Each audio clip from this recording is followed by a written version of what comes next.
हुआ दीक्षांत समारोह। बरेली भारतीय पशु चिकित्सा अनुसंधान संस्थान IVRI इज्जतनगर में सोमवार को आयोजित 11वें दीक्षांत समारोह में शामिल होने महामहिम राष्ट्रपति श्रीमती द्रौपदी मुर्मू का बरेली पहुंचने पर त्रिशूल एयरपोर्ट पर महामहिम राज्यपाल आनंदीबेन एवं CM योगी ने बुके देकर स्वागत किया।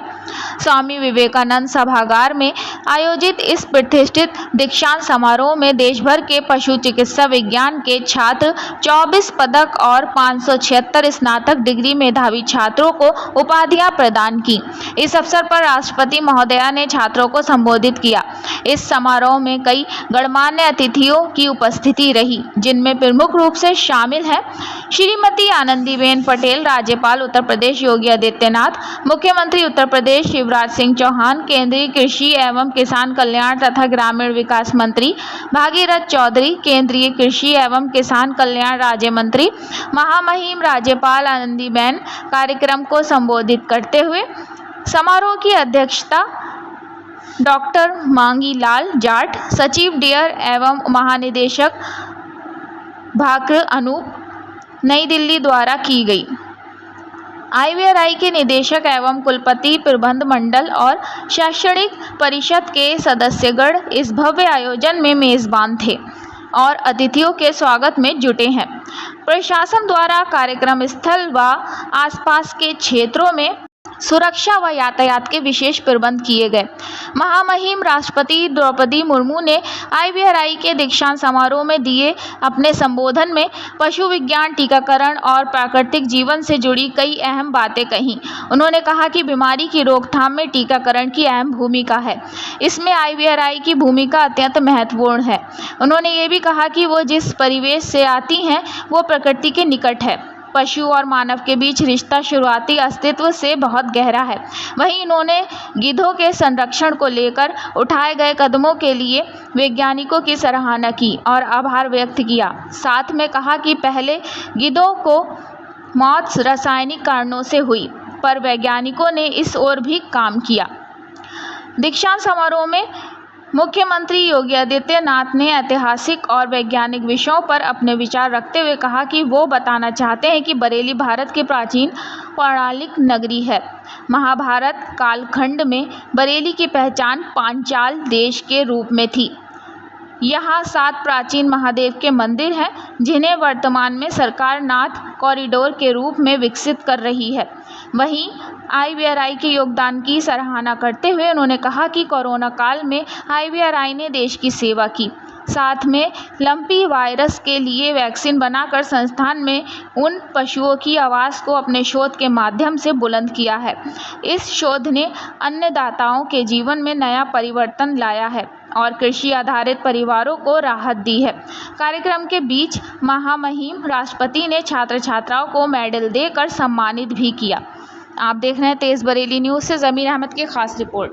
IVRI की सेवाएं हम लोग उत्तर प्रदेश में केवल पशुधन के क्षेत्र में नहीं लेते, हर प्रकार के जीव जंतुओं को एक नया जीवन देने में IVRI की बहुत सराहनीय सेवा यहां पर हम लोगों को प्राप्त होती है और ये हमारा गौरव है कि बरेली के माध्यम से उत्तर प्रदेश और उत्तर भारत इन सेवाओं से लगातार लाभान्वित होता है। मैंने इन सेवाओं को बहुत नजदीक से देखा था वैश्विक महामारी के दौरान, जब कोविड-19 के खतरे सामने आए थे, तो उस समय एक चैलेंज था, क्योंकि कोविड-19 के प्रारंभिक समय में जांच एक चुनौती थी। IVRI आगे आया और एक नोडल केंद्र के रूप में इसने कोविड-19 की जांच में उत्तर प्रदेश सरकार को अपना सहयोग दिया। यानी केवल पशु पक्षियों के लिए ही नहीं, मनुष्यों के जीवन को बचाने के लिए कोविड-19 की जांच के लिए और 2 लाख से अधिक जांच करने में एक बड़ी भूमिका का निर्वहन उस समय किया। आज जब यहां पर डिग्री अवार्ड के माध्यम से आदरणीय राष्ट्रपति जी ने भारत के वेटनरी साइंसेज के फील्ड में जो हमारे वर्तमान पीढ़ी कार्य करेगी, इस पीढ़ी को एक उनकी डिग्री अवार्ड करते हुए उन्हें जीवन क्षेत्र के रूप में आगे बढ़ने के लिए एक नई प्रेरणा दी है। और यह प्रेरणा हम सब के लिए एक नया अवसर होगा। नया अवसर भी इस बात को लेकर के होगा क्योंकि याद रखना, पहचान तो हमारी तभी होती है जब संकट आता है, कोई चुनौती हमारे सामने होती है। हम किस मजबूती से उस चुनौती का सामना कर पा रहे हैं, यह उस चुनौती के सामने हमारे द्वारा दिए जाने वाले परफॉर्मेंस पर निर्भर करती है। और इसके लिए सरदेव अटल जी ने एक बात कही थी कि आदमी को चाहिए कि वो जूझे, परिस्थितियों से लड़े, एक स्वप्न टूटे तो दूसरा गढ़े। एक पांव धरती पर रखकर ही बावन भगवान ने आकाश पाताल को जीता था। धरती ही धारण करती है, कोई इस पर भार न बने, मिथ्या अभिमान से न तने। और मुझे लगता है यह अवसर आप सभी डिग्री धारण करने वाले और यहां पे जिन्हें डिग्री अवार्ड हुई है, उन सभी छात्र छात्राओं के लिए उनके जीवन का एक महत्वपूर्ण पल है। उनके अभिभावकों का सपना साकार हो रहा है, उनके मित्रों का सपना साकार हो रहा है। इन शिक्षकों की जीवन की साधना आपके रूप में समाज को वापस प्राप्त हो रही है। समाज की सेवा के लिए आप सब अर्पित किए जा रहे हैं।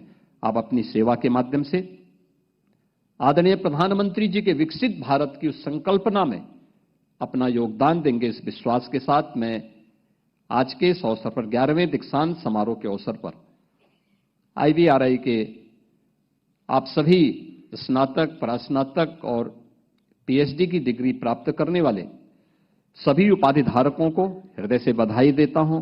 हो रहा है, बहुत कम हो रहा है ये मैं नहीं कहूंगा, लेकिन कृषि विभाग का ये लक्ष्य है, एक देश की खाद्य सुरक्षा सुनिश्चित करना,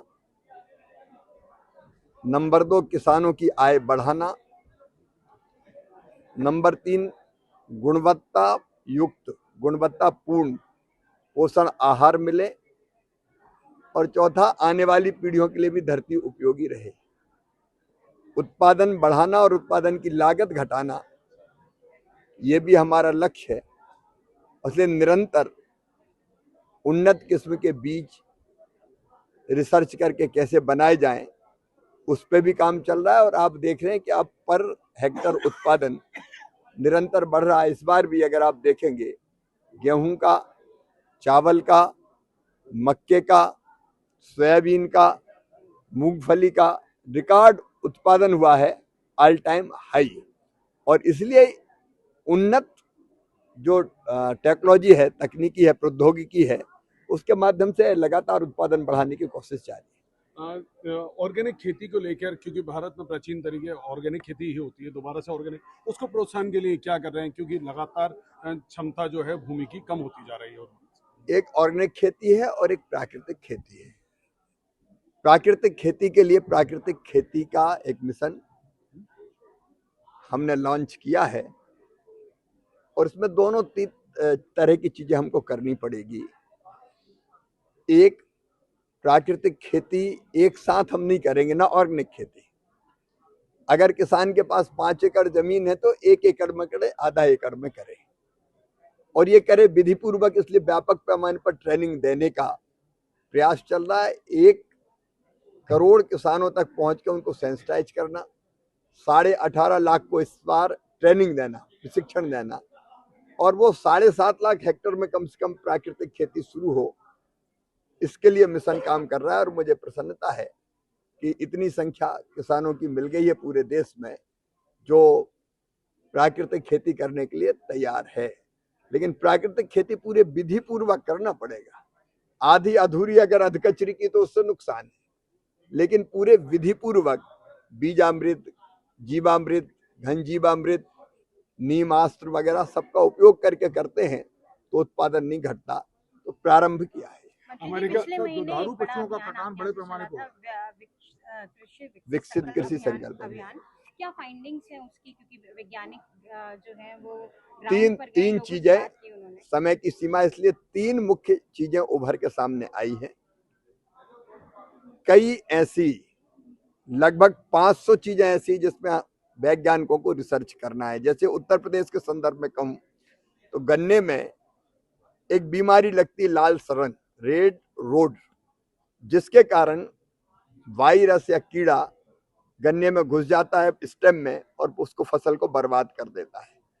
ऐसे कई तरह के सुझाव आए कि आप नई वैरायटी विकसित करें या किस तरह के कीटनाशक का उपयोग करें कि ये मारा जाए ताकि हमारी फसल बच सके।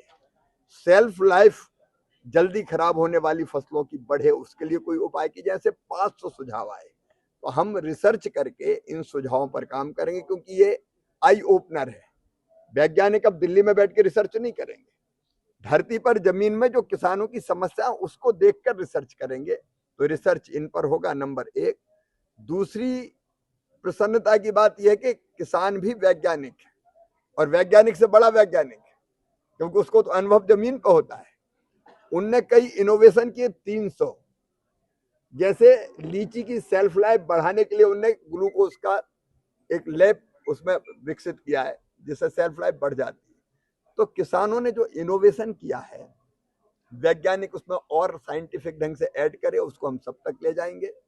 तीसरी चीज है कई तरह की समस्याएं, जैसे अमानक स्तर का कीटनाशक, बीज और खाद किसानों की फसल चौपट कर देते हैं। हमने तय किया है कि चाहे वो हमारा पेस्टिसाइड का एक्ट हो या सीड एक्ट हो, उसको संशोधित करके और कड़ा करेंगे, ताकि अगर कोई अमानक स्तर की घटिया चीज अगर बेचने की कोशिश करे या बनाने की कोशिश करे तो उनके खिलाफ सख्त कार्रवाई की जाए। अब एक आखिरी सवाल कि अमेरिका लगातार दबाव डाल रहा है कि उनके लोग इसमें कृषि जो क्षेत्र है उसमें विदेशी कंपनियों को आना दिया है, इसको किस तरीके से देखते हैं? प्रधानमंत्री हमारे हैं नरेंद्र मोदी जी, किसानों के हितों से कोई समझौता नहीं होगा, वो सर्वथा सुरक्षित रहेंगे। ये भारत सरकार का संकल्प है। Thank you.